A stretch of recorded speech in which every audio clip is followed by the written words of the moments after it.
Today's episode is brought to you by Agrarius, a South African investor specializing in agriculture.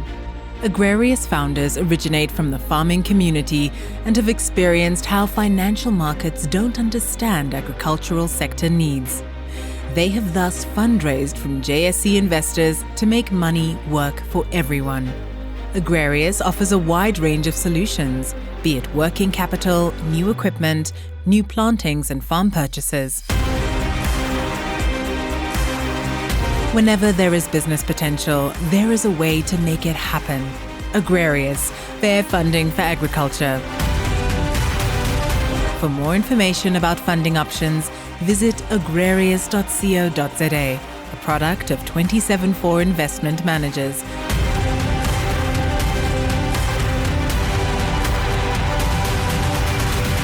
An authorized financial services provider, 31045.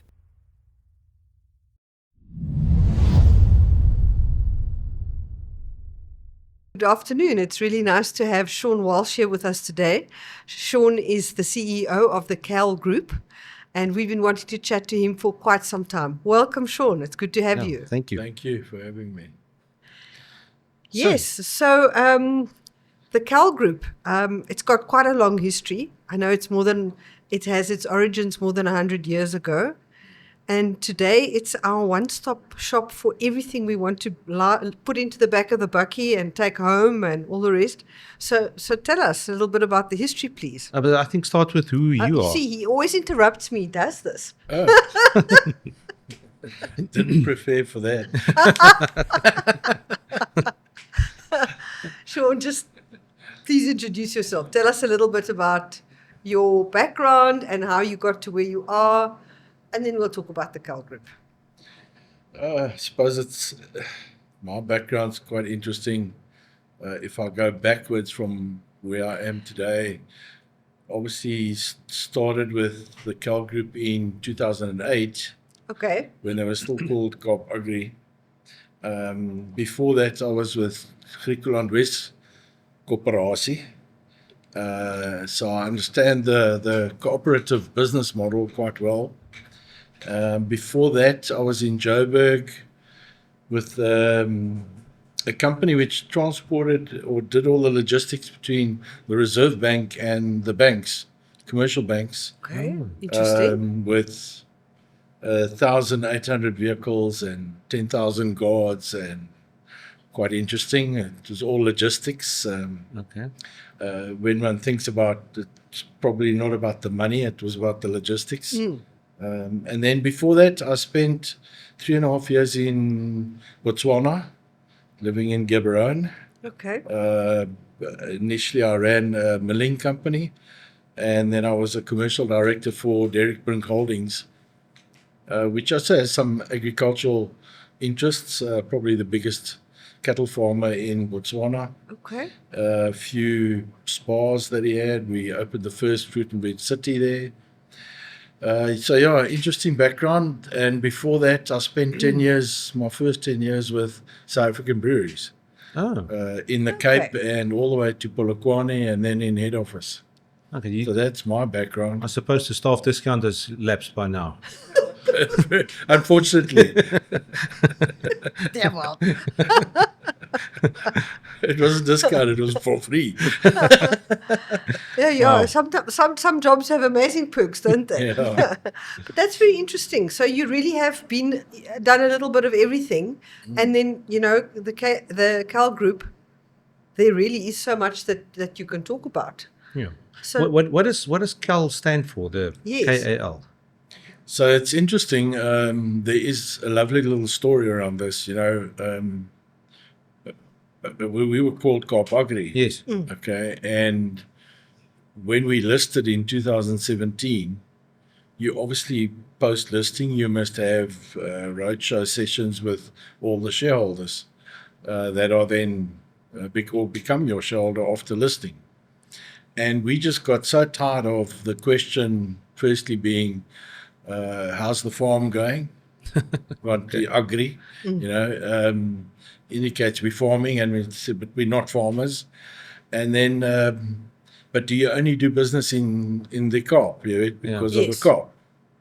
So in the end, we decided that from a shareholder point of view, it would be more appropriate to talk about the KAL Group. Similar to KFC, used to be Kentucky Fried Chicken. Yes. Everyone talks about KFC Yes. now. RCL used to be Rainbow Chickens Limited. We were Coop Agri Limited, so we became KAL. And for shareholders and investors, they'll get used to that as the company's holdings group's name.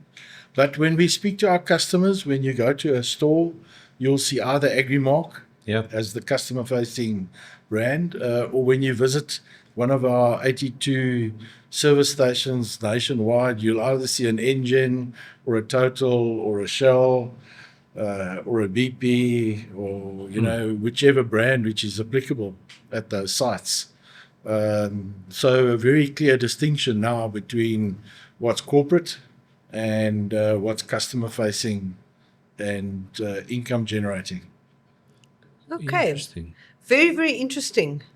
And okay, so my background is in farming. My parents are farmers, and my husband and I farmed as well. So our local Kaap Agri is like the first stop shop, and often the only stop shop that you used to hit when you went to town, because In most small towns, it still is. yeah, and then the offering that was on offer has grown so considerably over time that it's remarkable. I mean, sometimes I'd be sent to go and get, you need this and that kind of pipe and this bend and this, but I never left the shop with just that. There was always something more. It was either paint, or it was some food, or it was a nice pair of shoes from, so it's amazing that it has all of that, and yet it also brings the town people to the agricultural shop. So it really kind of meets people halfway. That's how I see it now. Yes, I mean, it has been a journey to get there. In 2005 till 2011, Coop Agri started pivoting from just being a small Western Cape cooperative focused on the farming sector to actually being quite a large cooperative. Although the company had already converted to a PTY in 94 because of the change in the politics, etc. At the time, probably an appropriate thing to do. The company was still very focused on the agri-input channel just for farmers. Yeah. But there's an interesting thing about farming, and people don't get this always, and it is not the job of a farmer to buy more from you. It is the job of a farmer to buy less from you and less every year, because that's the way the farmer becomes efficient. Yes. I mean, it actually makes sense, ne? Yes. And at the same time, if you want to stay relevant for farmers who are growing in size, you need to drop your margins. Yeah. So the reality was that by 2011, you sort of realized that for another 10 years, if you were selling less to a farmer, well, then all you can do is go to more places, build more branches, because with a lowering margin, in the end, your business is just going to go through a margin squeeze. So we did decide strategically that we had to pivot the company, diversify, went through a phase of diversification. We did that by opening more agri-marks in more places, doing more products, as you say, doing business with more people, and that ended up making more profit because of the multiplier of just doing more. And then the important thing is that we're probably the only agricultural retailer that took a decision to follow all the water-intensive areas of South Africa, and not necessarily try and focus on a regional-based representation. We said, well, there are cooperatives in every area, we're not really going to step on their toes, but we, for example, jumped from the Cape to the Eastern Cape. But where did we go in the Eastern Cape? We went to Potensi, Kirkwood, where there's water, Okay. And then they said, well, where next? We'll then go to Kukas because there's also water. And, well, where next? No, we'll jump over Transkei and go to the Midlands of KZN because there's water. And why do you do business in Marble Hall? Because there's a water scheme. Yep. Why are you in Hoedspruit, Louis Trichardt? Because there are water schemes. And it's been an intense strategy of ours to first put our footprint there and then see where else we can go with the agri-mark. But as you say, I mean, not many people would know that we're one of the biggest retailers of pet food in South Africa. Now, how did that happen? Well, I think it's thanks to our farmers having a lot of dogs and pets, obviously, to start with. Security systems. But, moving the company, diversifying the product range, an average agri-mark used to have maybe 5,000 items in it 10 years ago. If you today go to the PAL agri-mark, it'll have 21,000 items for you.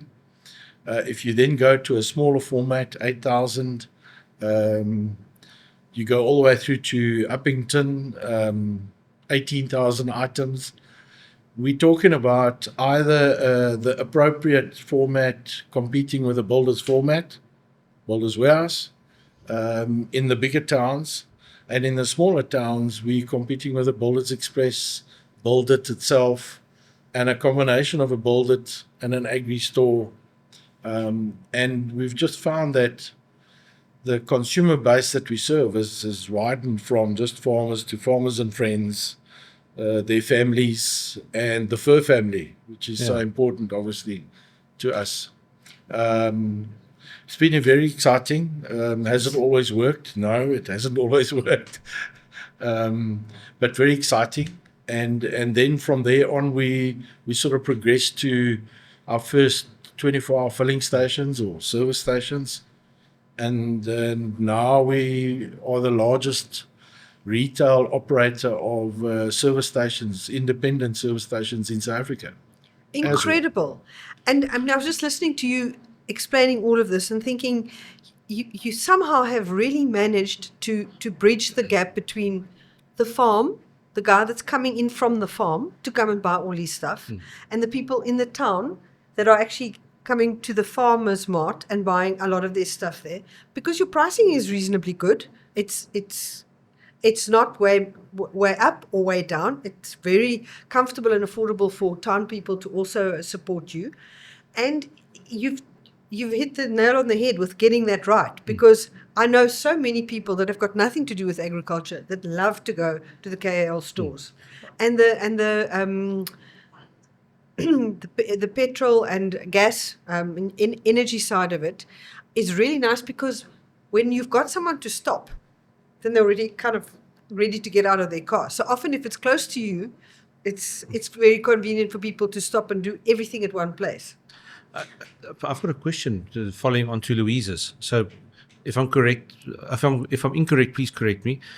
Kaap Agri, before that was VPK. Yes. Yes. And Noord-Boland.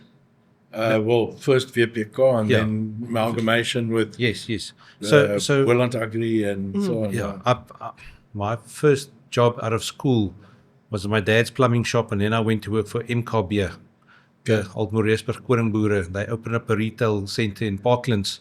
Back then, it was like a big thing for the Cooperative to open a retail center in Cape Town. Yes. And I remember from back then with MKB and VPK, the directors probably were farmers.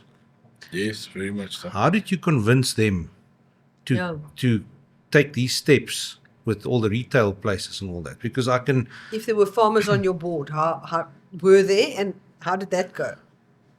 Oh, absolutely. I mean, in 2008, I would say, I think the board was about 12 members then, and I think there were only one non-farmer on the board.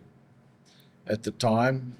Look, I think you've got to get to a point where business reality and business feasibility and profitability is important. So I think, fortunately, we had PSG via Zeder get involved.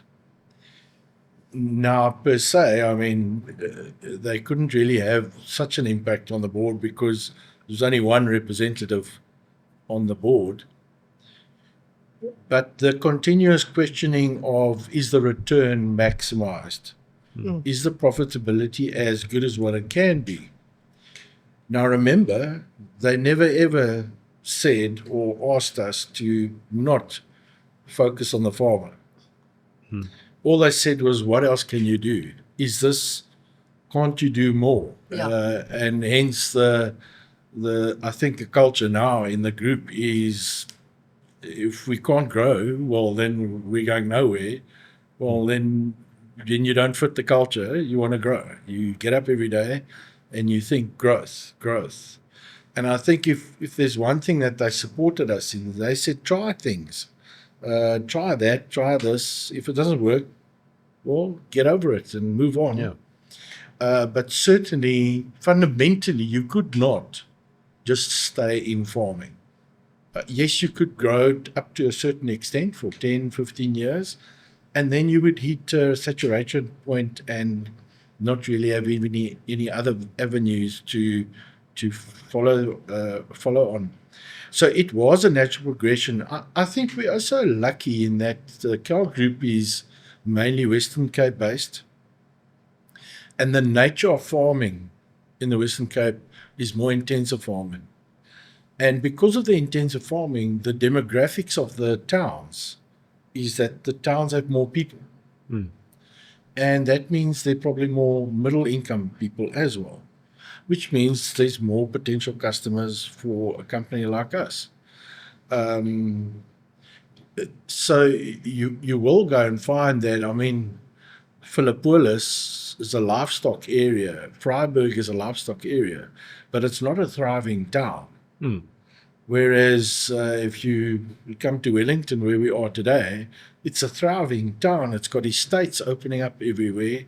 Yes. It's got thriving farming community around it, and people coming to retire. And those are the sort of people that come to our stores. So we have been fortunate that our location has assisted us, but we've also made sure that the expansion matches that. In terms of demographics and etc. So just back to the board. So in the last 12 years, you could say this is good or bad, but I mean, we are now down to 9 board members, and virtually every single year a board member has changed. Okay. So it is also a matter of a board wanting to transform and allowing themselves. I mean, executives in a company can't force a board to do anything. The board must want to also slowly transition with the company.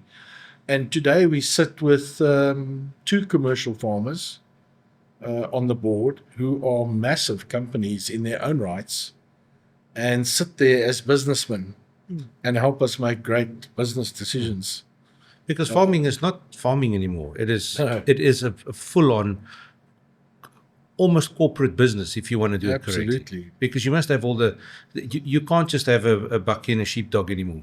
No, it just doesn't work anymore.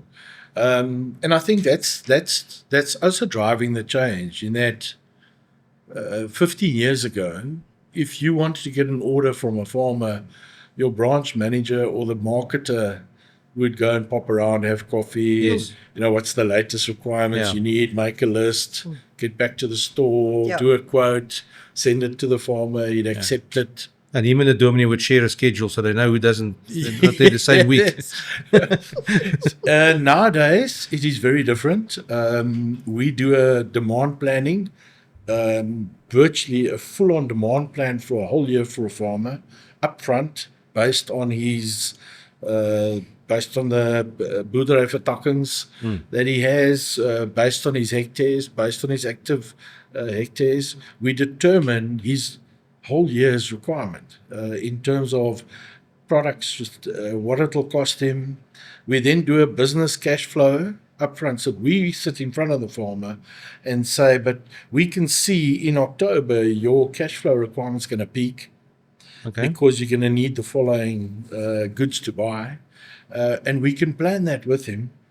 And he then has more peace of mind that he's dealing with an entity that understands his business better. And that discussion's happening at an MD level, at a financial director level, at a purchasing director level, no more at a farm unit manager level. And then once those big decisions are made, the execution happens in the farming units. Is that a service that KAL offers, or let's say I know somebody that hasn't used that kind of service yet? Can they phone somebody at KAL and KAL will come and assist them with that? You mean a farmer? Yeah. Yes. So, I mean, nowadays we have business relationship managers who focus, who are appointed at a higher level and who focus on being business partners rather than marketers or sales reps. We still have sales reps, well over 50 of them in the country, but you've obviously got to lift your game to be relevant, of course, nowadays. So I always use this analogy. We need to know that by tracking a tractor on a farm, that the last time that tractor's tires were changed were 1,975 hours ago, and it is due for changing in the next 50 hours. So that when you arrive for your business discussion with a farmer, you actually tell him that out of his 100 tractors, he's got 30 need tires, and they need them in the next 3 months. Now, how do you know that? You need to be digitally connected with that farmer's farm. And then you would say, but farmers don't give you that information. Well, the truth be told is that we're a New Holland agent, and New Holland's got a control center in Joburg, which is tracking the usage of all the tractors they sell throughout the whole country. All you have to have is a normal GPS, and you are able to track and censor things that are happening on a farm. So incredible, actually. Wow. It's incredible. Things are changing, and the company or agricultural company that does not move to a digitally intelligent space, I think in 10 years is going to be irrelevant. Yes. I'll give you another very simple example. I can, on my phone now, go in as a farmer. Yeah. I can go into the Agrimark app.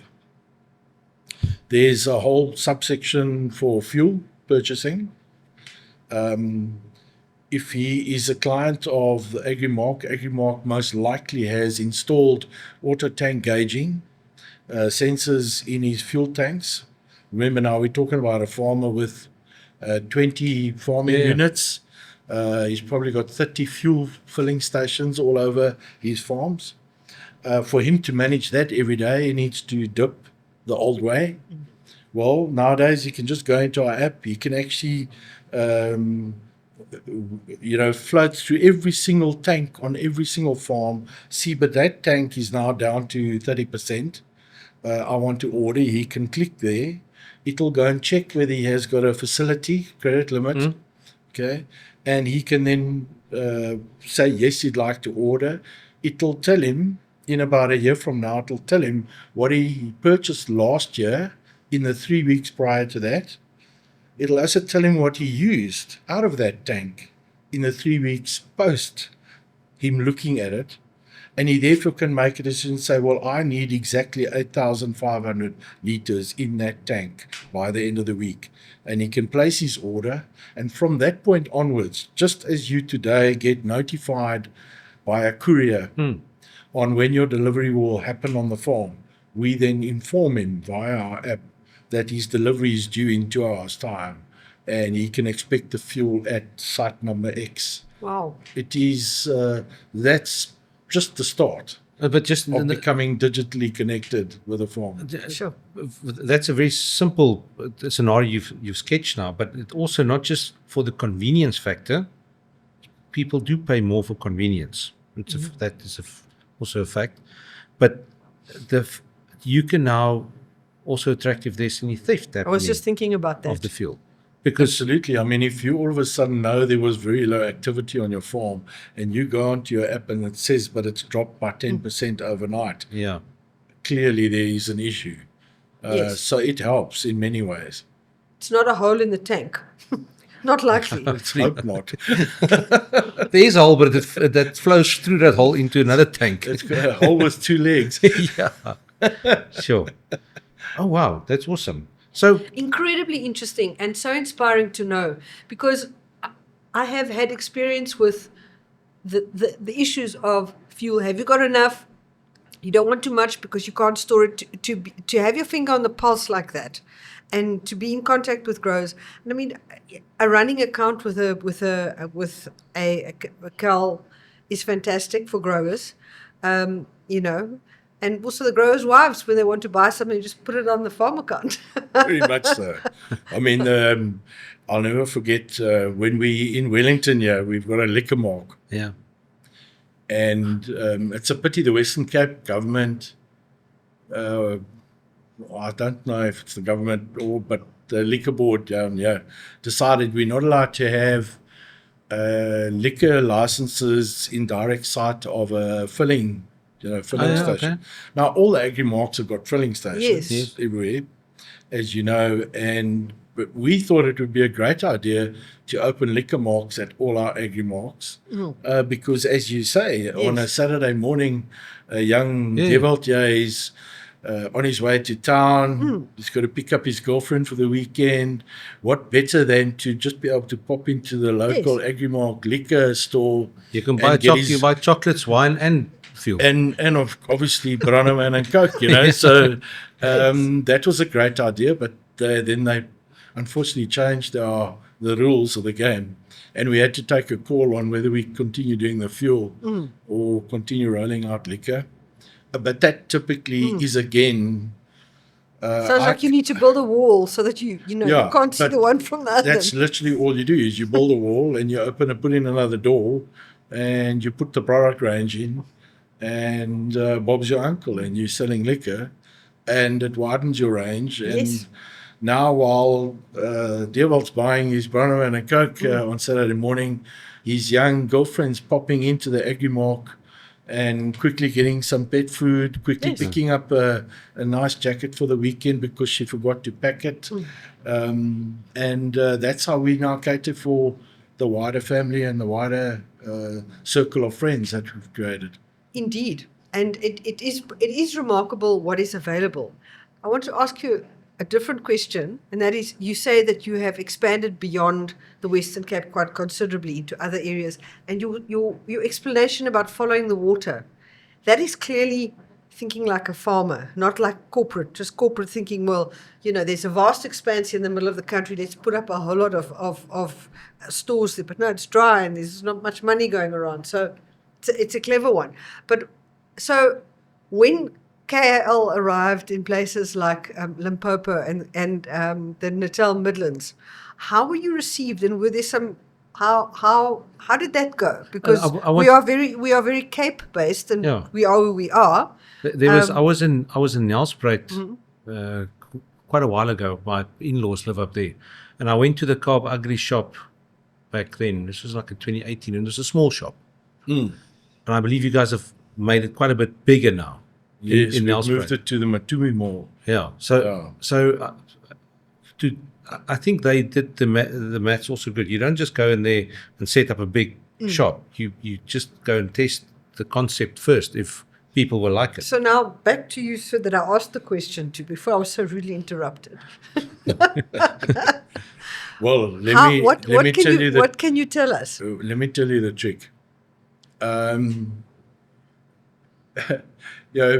Obviously, I need to be diplomatic here, obviously. I know. But I'm obviously, when interested to the know. first time we went to Potensi, we said, there's water in Potensi. You look at the lay of the land and you can see, but hier's 'n klein koöperasie, Ja. Gamtoos de Bak Ja. koöperasie, and here's Himmelsdorp koöperasie. And then you ask yourself, but why did they not amalgamate and do what we did in the Cape and, create a more efficient sort of business?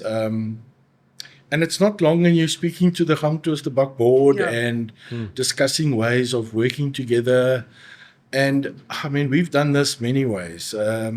Sometimes we would then join forces with them, supply them more efficiently so that they could do better business. And in the end, they like it. They say, put your brand up, you run the place. We still want to be, shareholders in a way, and you make a plan.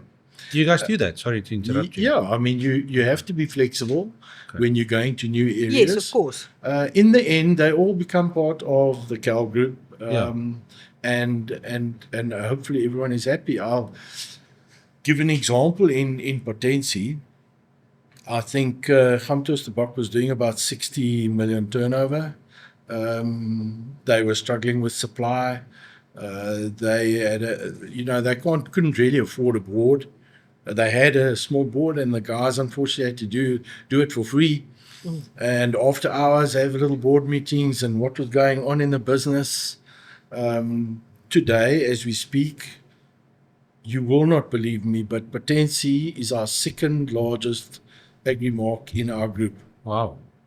Doing Incredible. That's just wonderful. under 400 million in turnover in Potensie.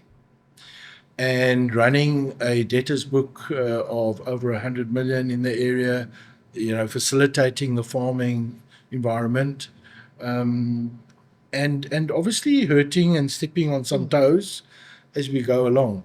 But what took us there? It was an invitation from a smaller role player. Alternatively, in other places, give now your Mpumalanga, Limpopo. Initially, we didn't say, let's just go and open agri-marts. We said, well, one of the larger inputs that farmers buy there is packaging material. Yes. And you might know that we're the largest independent redistributor of packaging material to fruit farmers in South Africa. So it's something we know how to do. It's a skill set that we can go and replicate. So when we first opened the first 8 stores up in the Mpumalanga, Limpopo area, they were all packaging material focused. So very small capital intensive expansion, just open a pakmateriaal store, literally. Open the accounts with the farmer, start doing business. And then as that grows, the farmer says, well, you're doing packaging material for me. Could you have a look at the fertilizer? Could you have a look at the chemicals, pesticides? What about overalls? Do you guys do overalls? And when that starts happening, you say, well, let's open an agri-mark because we need somewhere that will stock a range of goods. And then it becomes paint, and then it becomes DIY, and then your pet gets added. Yes. And that's how you grow. We have done that over and over and over again. There's an old saying, you must make your client lazy. In a way. If they can come make to you, it another way of saying that is everything. make it easy for the Yes. client. Yeah. If they can come to you for everything. The logo, this was done by your store in Paarl. Yeah. We take whenever we need anything branded, they do a really great job. So, it serves so many different purposes. And I mean, we just love your store, So, actually. So you guys I think you released your financials a couple of weeks ago, and it was a good year. Yes. So where did you see the biggest growth in the company, and what is the Yes. what is the next step? What does KAL want to grow more in the business? What did well, and what do you want to do better going forward? So let's start with the past year. I mean, at the end of the first half, we were 9% down on the prior year. Okay. And then we ended the year on a recurring headline earnings per share basis, 11% up. So Fantastic. as in rugby, we had a phenomenal second half, as they would say. Okay, good. No red cards. There were no red cards. No red cards. Oh, wonderful way of saying it. So in that, the question is, so what performed, what didn't perform? We were fortunate that agriculture had an amazing second half. So no matter what you say and how much we've diversified over the years, it does seem that when agriculture does well, we're doing well. Yeah. Okay? And it is got to do with the fact that when the intensive farmers do well in agriculture, they then spend on general. And it broadens out into the communities that then the communities Yes. have purchasing power and stuff. Okay. What also did well for us is that our retail fuel offering, those 82 sites that we've got running in South Africa, at no location close to an agri-mark, highway sites, peri-urban sites throughout the country. There's been an interesting swing there in that the fuel sales a year ago were minus 4% in litres. And we slowly during the year saw the first half flat, which is actually an improvement on minus 4 to 0%. And then we ended the last 2 quarters actually around 5% up, and that seems to have continued into October and November. So there's an interesting thing happening in South Africa is that travelling is coming back to the roads. So for about 2 years after COVID, you just saw a reduction in travelling, a reduction in litres on the highways and stuff. So diesel's staying solid, which is all your truckers and everything. But the one that's growing is petrol. Now, if you told me 3 years ago petrol's going to be growing in South Africa, I would have said, well, I just don't think so. Yeah, people are buying diesel cars. Buying diesel cars. The cars are getting more efficient. They don't need so much fuel. And clearly people were traveling less. No, sorry to and that interrupt has you. swung around. Is that increase in turnover or is it increase in litres sold? I'm referring to litres because your turnover can move up and down. Yes, as the price fluctuates. Yes, but that doesn't determine your profitability. It's how much you sell, how much volume you sell. So the people are putting more petrol in? Definitely at the moment, by a long shot. In Gauteng, some of the sites are up 8%, and our site owners are saying to us, but it's clearly that there are more cheaper Chinese cars on the road. Okay. Which is a significant trend shift here, in that you would have found that your average person that could buy a car in South Africa, if he was buying a Polo, then you were probably in a situation of paying 450 to 500,000 as an entry level. Now the Chinese have come with decent cars where the entry level is nearly half, which means that you're bringing a lot more new customers to the new car market. And that's what we're seeing in the Gauteng market. Interesting. For example, it's very interesting. But back to where the company is going to grow and everything. So where we are today is we've clearly created a diversified agricultural brand that services the farmer, the family, his friends, and the fur family. That's the Agrimark brand. Okay, and it'll grow. But we've also created this big business segment, and it's really just a corporate brand, which runs in the 82 sites, about 60 engines, 20 totals, etc., service stations. Now, that business delivers a better return on invested capital than the Agrimark business. Okay. Interesting. Okay. Just because of the nature of the business. And the main reason for it is that in the pig business, the retail is convenience retail. So it's about selling pies, it's about selling breakfasts, coffees, all that sort of stuff. Whereas the general retail in the Agrimark is half building materials and the other half is pet and garden and DIY and stuff, which is actually at a slightly lower margin than convenience. Yes. So when you buy Coke at a highway site, the margin's really decent. If you buy Coke in an agri-mark, the margin has to be competitive with the ShopRite or Correct. Checkers around the corner. So, I mean, so clearly because the return is so good on the service station side, we would like to, in 5 years, grow that segment faster Okay. than growing the agri-mark segment.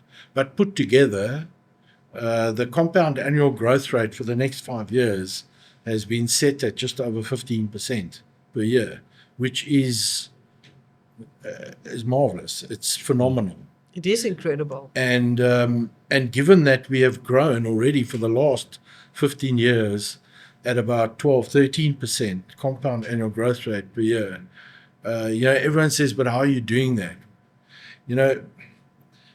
I always say to the people, well, I referred to growth a bit earlier. When I wake up in the morning, I think growth. I don't think, well, how can we maintain things? How can we cut costs and everything? We think growth. What can make more money? And you will find that every single manager in our business talks about what's the growth? What's the growth? Okay. Now, you can grow in many ways, but mostly you have to lower your margin, you have to offer more product, and you have to be more relevant to your customer.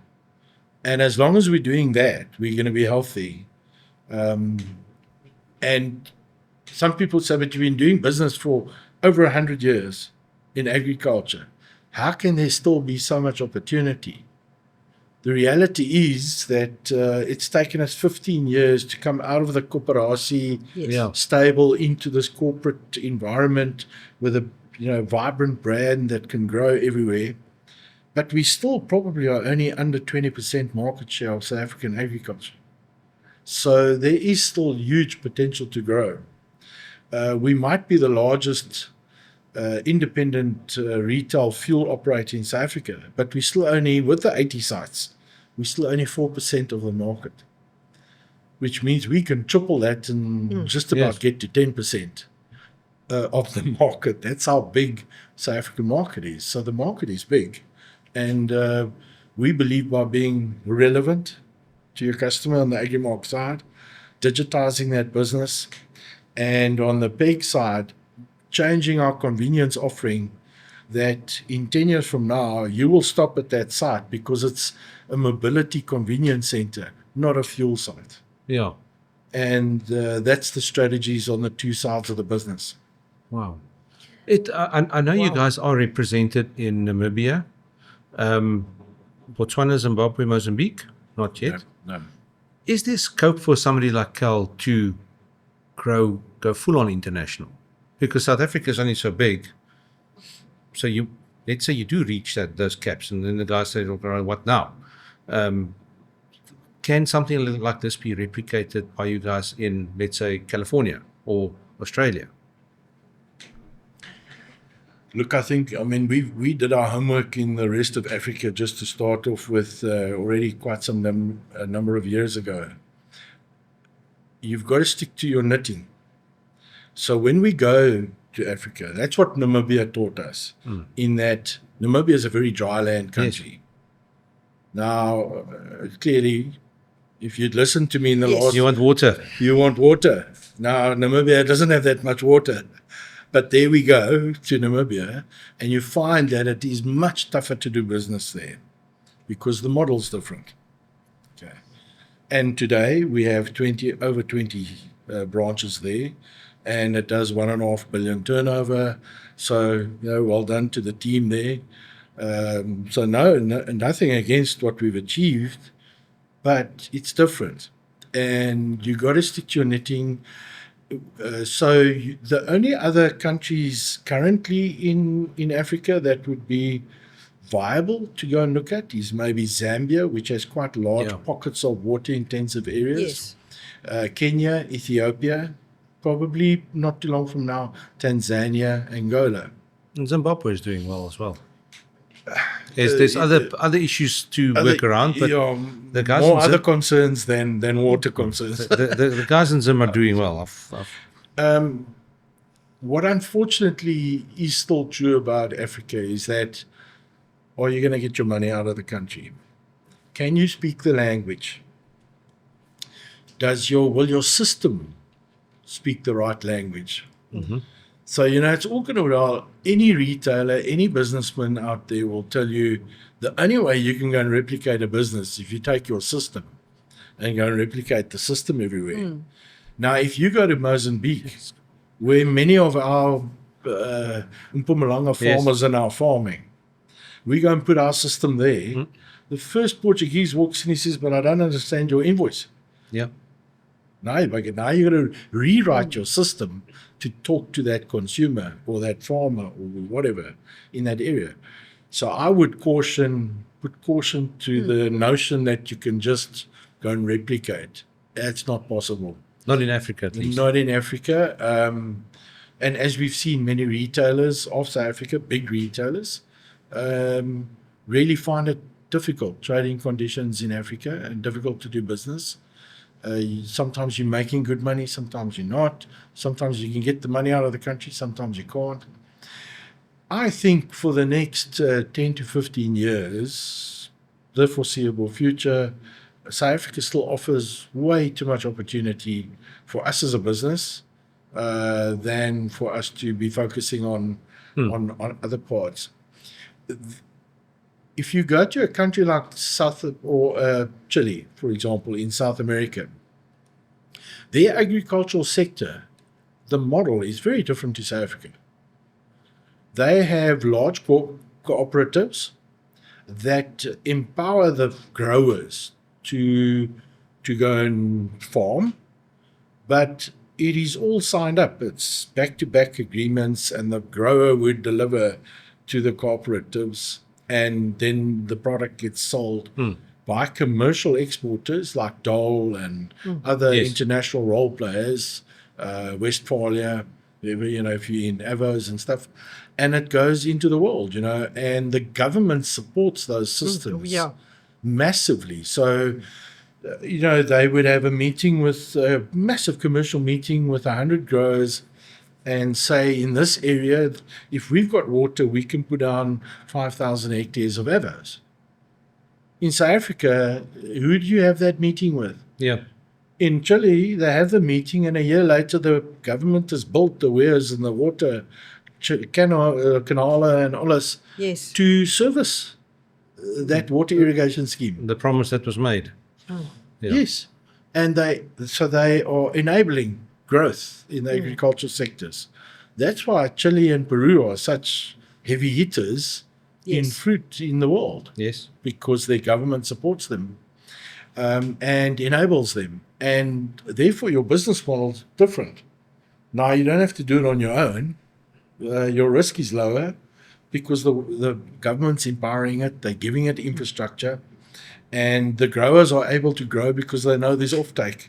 Yeah. Because these international companies are saying, we'll sign an agreement, we'll take the product, and it'll go. The community's happy because they've got jobs. 100%. So, because now the community's unhappy because they don't have jobs, but it's So what you're saying is very, very relevant, and South Africa is reasonably unique in that way that those guys have the governments behind them. In fact, we just had at the International Berry Organization Summit recently. We spoke to the Chilean guys and to the Peruvian guys, and they told us exactly what you were saying. And the thing is, what came out from the international people that was there, and most of those podcasts has gone out, is that every single one of them had a positive message about South African, Southern Africa in general. So we've got a lot going for us here. Absolutely. I mean, I always tell the story, and I told it at that meeting, the conference we attended. The BRICS plus countries import $500 million US. 500 billion US dollars of goods a year, agricultural goods. So 1% of that is 5 billion. And our total agricultural exports are 13.5, 13.7. Let's hope they'll be 14 this year. Give it 3%. Yeah. So if we could add 1% of the 500, it's 5 billion on our 14 billion. That's a 30% growth Yeah. that South African agriculture could incur if we just were able to create those markets and get market access. And by the looks of things, it's not supposed to be so difficult. But there are unfortunate blockages in our systems. I think the blockages is being addressed as best as they can, and I'm pretty sure you speak to government people a lot on many occasions. From an outsider's point of view, and people that work in the industry, it looks like they are being addressed, but it's that 30 years of backlog that's got to be worked through, and the way that things have always been done to get that turned around is going to be the difficult part. Because how can a country like Fiji and Peru open up a Chinese market like that? Why is there backlogs to South Africa? No, it's got to do with the willingness and the investment that the government makes. But just look at the Avos and Zim that I was there, and the blueberries and stuff now with the Chinese market access. It doesn't take 12 years like it takes here. No. Correct. It goes a lot quicker. Correct. So why is Botswana able to export citrus to the US in the first year that they're in production? No, The first year it is they're in production. it is crazy. There's something. And it's got to come through us. Yeah, and it comes through us. This discussion about market access is a whole story on its own. Correct. And it's hugely important.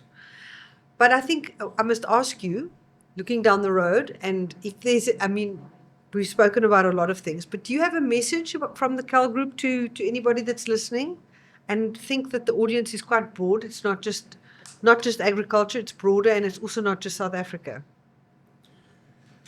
I always go back to the basics. The company is immensely set up for growth to a large extent because the balance sheet is extremely healthy. Our debt levels are the lowest in 15 years. We've grown the company to the extent that we now are, we're at the point to say we can bank on R1 billion worth of free cash flow per year.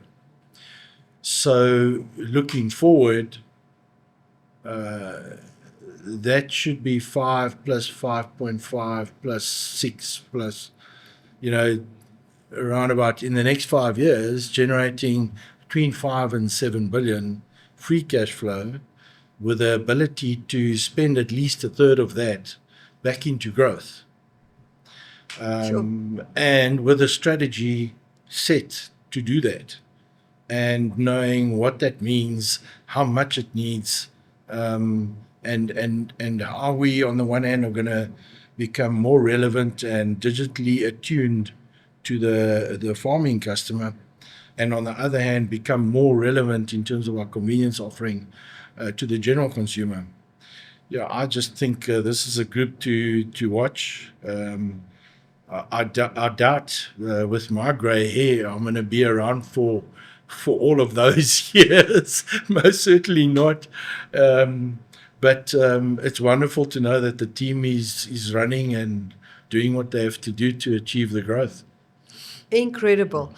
I should have asked you earlier, but for a little bit of context, how many people does the KAL Group employ and how many branches do you have? So we run 268 business units in South Africa. There are just under 8,000 employees, permanent employees employed at them. With the growth coming over the next few years, we'll probably add 3,500 people to the business, which will be significant. It's a great story. It certainly is. You started off by saying that technically you want the farmer to buy less and less and less each year. That is the objective. But if the farmers are doing better, the whole community is doing better, and that is better for business all over in the whole agri sector, even though they are technically spending less each month or each year with you. Farmer X, instead of buying R1 million this year, next year might be 900,000 and so on. But as long as they can expand and grow and produce and export and sell locally, it will uplift the whole community, not just the farmer. Yeah, you hit the nail on the head. A healthier farmer is worth a lot more to me as a customer than a struggling farmer. Yeah. 100%. So that growth that we spoke about just now, the potential out there, it's going to come from fruit and vegetable intensive farming, and it's going to come from the areas where farmers can farm more efficiently. We don't need to add that many more hectares into production over the next 3 to 5 years. We just need to farm better and better and more efficient, squeeze out every single last, I don't call them 1%ers. The common 1% is important. There's a bit of a story around that. Die eerste decimaal, Okay. dis die les hierin.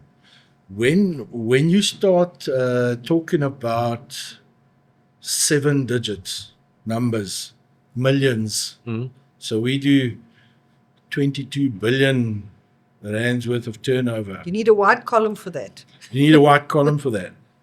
And then you go and make 3 billion gross profit. So you also need a white column for that. Now, in the olden days, 1% was very important.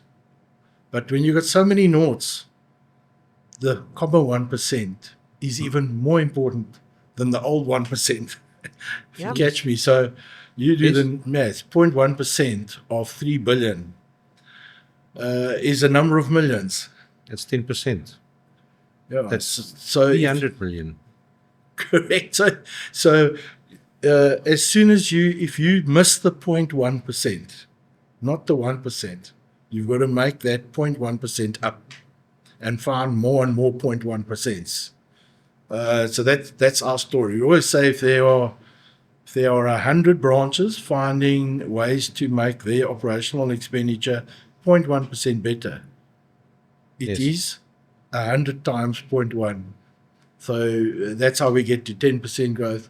The last year, our operational expenditure only grew by 1.6% on a like-for-like basis. Under circumstances, that's doing very well, for example. But back to your point, I think, how do farmers get more efficient? How do they spend less with you? They spend on netting infrastructure so that they use less water, pump less, use less electricity. Because they're controlling the fruit environments, they are utilizing less pesticides. They are hopefully using less fuel, etc.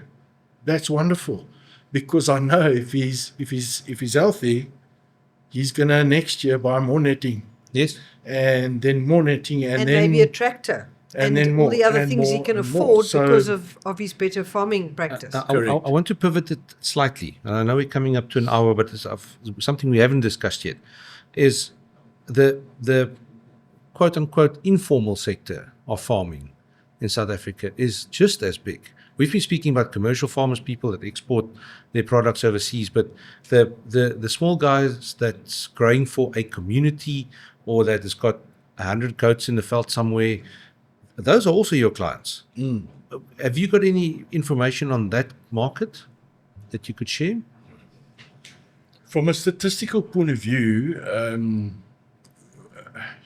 we reckon there are over 1 million informal farmers in South Africa.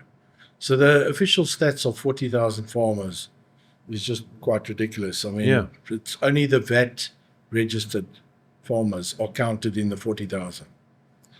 And then you get people like us who also might own a 10-hectare little farm in Barrydale that we can go to over weekends, and we've got 1 or 2 cattle walking around. Well, I mean, I suppose that's also farming.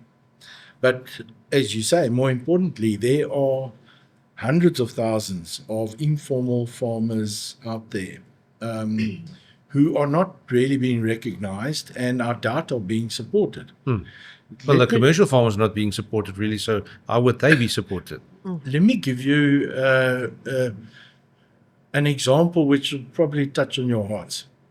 So we run some stores in the KZN area, and our branches there convinced us, but there's this informal market that we're missing. But to service that market, it is impossible for a small lady that's living alone, old lady, to catch a taxi from the taxi rank to the agri-mart.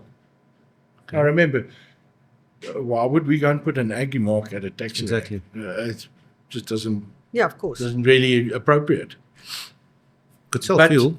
But what about that customer? So we said, but what customer are you talking about? No, but can't we open a small little store near the taxi rank? And we said, okay, well, let's try it. Almost like a depot kind of thing. A little depot, yeah. You're right. You've got, I don't think it's more than 300 items in it, but it's got the right items that they need. Yeah, obviously. And on Social Grant Day, listen to this story. You're going to get close to crying, I bet you. On Social Grant Day, the old ladies that come by taxi from far, out of the rural areas, they get their social grant, then they come and stand in a queue. We now know at that small branch that is the payout day. So we order little live chicks Yeah. Okay. in their boxes. And on the day of social grant payouts, the old ladies come and stand in the queues and they buy their chicks, box of chicks, their little bag of meal that they'll need to feed the chicks and whatever necessary. And we carry it to the taxi for them. And we put it in the taxi and off they go for a month or two until they then come back again. And then again start the process. What are they doing? They are farming chickens. You need to film that story, what you just explained. is The visuals in my absolutely- head, you need to go Just and wish we knew somebody that can make Absolutely videos. amazing. And to think that old lady Incredible. is probably doesn't have a husband anymore because he went to the mines and never came back. And her way of making a life is by buying these chickens. She's got a little chicken coop in the back of her yard. She grows these chickens. They tell us that they eat some of the chickens as part of their feeding, Yes. but that they actually sell nearly 3/4 of the chickens to the community. Now, that is absolutely amazing. So you talk about informal farmers, there's a lot of them. And you'll probably go scratch around and you find out there's some of them that's doing extremely well. Absolutely. That's got fantastic small businesses that is supporting their family and maybe one or two other people around that everybody will overlook them. Most likely. That old lady might walk past you in the shop and you'll never think that she's running a successful little chicken raising business. Correct. But thanks so much for sharing that with us, because it's nice to look beyond just the corporate and see what you're talking about, because people don't always think about that. It's a very, very important and poignant part of your business to discuss. So since opening that little satellite depot branch, how has that branch grown as an example of one of these? Well, it's now important. We would not close it. That's the first step, is that it's important enough for us not to think of closing it. And I think we've got 3 or 4 others already now. So we would certainly consider doing more of that. It adds to our flavour in the KZ Midlands. I don't think it's something that would work in Piketberg or Malmesbury, but it works in KZN and it supports people there. So It goes back to the question I asked earlier about, okay, we have the Cape flavour, we are from the Cape, but how are you servicing those markets? So you actually answered the question in a very roundabout way, and potentially there might even be other parts of our country where there's similar needs or something similar but a little bit different. No, if you So just that's look at very interesting. Mpumalanga between Nelspruit and Hoedspruit, you've got Bushbuck Ridge and those Correct. places that will probably operate on similar. way. And more built up. Yes. Very. Yes. Well, it's been incredibly interesting, but I also think we need to wrap now. And the final thing we do is a little bit of a tradition we have, and that is when some of the people that we've interviewed before leave a random question for one of the next people coming. So it's now your turn to answer a random question left by somebody, and Dewald will find us one. We've kind of touched on it and the way that you've answered some of the questions. Given the history and legacy of South Africa, how have you decided to give back to our society and make the difference for the next generation? Yeah. Oh, No pressure. And you can answer it from a Sean Walsh perspective or from a KAL perspective, either one. look, I think the fact that I as a CEO have some schools that are close to my heart in the Western Cape area, I think let's park that I support. I think it's something that we do very well as a company, and we're very particular about what we do. We focus on education and hunger as the driving outcomes we would like to make a difference in. And let me run through some of the programs, and I can't leave any out because they're all important. I mean, we have our KAL Academy, which has now put smallholder farmers of nearly 500 through. We spend over R1 million a year on that. That is to train them in the basics of farming skills that we're very proud about. We have every year between 45 and 50 school bursaries, which cost us around 2.5 million, which we spread between critical schools like Boland-Landbou, La Rochelle in Paul, Swartland, Augsburg, and Kakamas. Oakdale. Oakdale is fortunately supported by the SSK guys, so we don't have to really cover that one. But obviously in a very particular way, we don't just get involved to say we've given bursaries. We want to see that the kids are selected. We want to see that the kids will have an educational future after the great sport that they incur in those schools. We are now, after 12 years, starting to see some of those kids actually then go to varsity on our bursaries and then start working with us. That's incredible. That is incredible. The success rate is so low, but that's not really why you do it. You do it because you want to be involved. We have a very interesting project that we're involved in, Harvesting Hope. And what it really boils around is that we have the organization Fast Forward SA, and what they basically do is collect food. They're supported by big corporates, so they've got DCs in the country, and they collect food from all the big corporates in the country, and then on a registered food program, feeding scheme program, then supply registered feeding scheme hotspots. And the one that we support, I think, has 300 feeding schemes that they support in the Western Cape. Now you think, well, how do you get involved with that? It's so easy, just send a pallet of rice or send a pallet of milli meal. But it's not. It's more important than that. So what we did was we donated massive bins, plastic bins to them. Because you would not believe, I mean, many farmers that are intensive farming would be processing their, let's take carrots. Okay. So you're processing your carrots. Now you've got some really the half-broken ones, and you've got the totally oversized because ones. the crooked one doesn't taste nice. And the crooked one and everything that they don't want to buy in the shops. What happens to them? For that farmer to get it to the market, he must drive it to the market. He must package it at cost. It's an effort. Actually, the best thing for the farmer is to dump it. Yes. So what we now do is the farmers, we've not tied up with key farmers that are involved in that type of work. And we now know that they say, well, we've built up 10 tons of carrots over the last few days. You can fetch. And we would have already placed bins there for them. And then the fast forward food guys go and fetch that food, take it to these DCs and distribute it to the feeding programs. Otherwise, that food would have been wasted. Yes. Yeah.